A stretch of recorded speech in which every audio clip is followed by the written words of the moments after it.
This is OS on the BBC World Service. We're going to talk now about a story coming out of Saudi Arabia. A young woman has published a video of herself violating the kingdom's traditional conservative dress code in public. Let's speak to Ahmed Zaki from BBC Arabic, who sat down next to me. Good to see you, Ahmed. Now, remind us what women must wear in public in Saudi, first of all.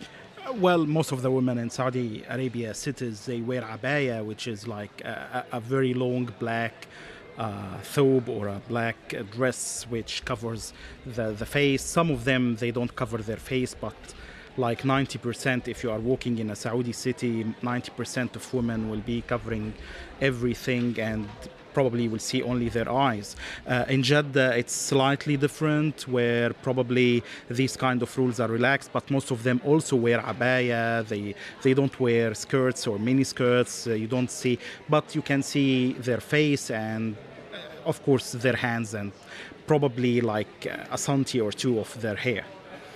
But this woman was wearing what in this video that she published? Well, she posted a series of videos, short videos on Snapchat, and Saudis are known to be like very active on Snapchat, and these videos where she is walking in the cultural village of Ishager, and Ishager is not far from Riyadh, and we are talking about Riyadh, the capital, and also in the middle of the most conservative part of Saudi Arabia. We are not talking about Jeddah.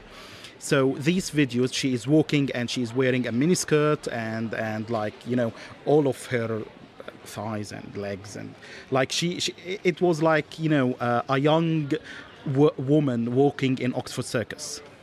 And so was this in daylight? Were the people around in this video? It was in daylight.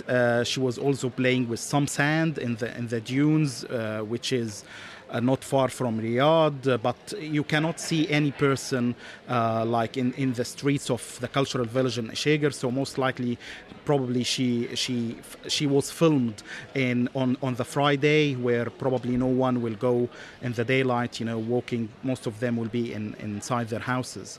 So is she likely to be punished for this?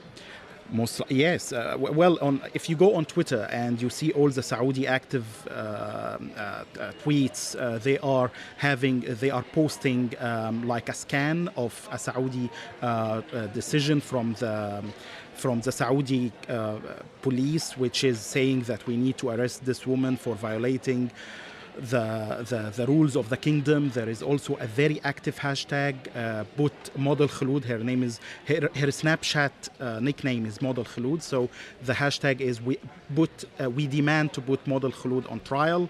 This is very active.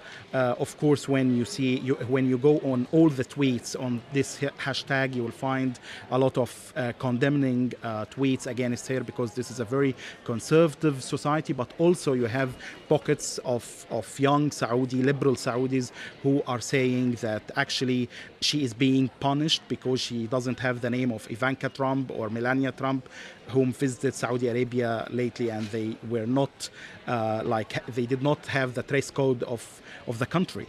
Ahmed, thank you for coming to tell us about that. That's Ahmed Zaki from BBC Arabic.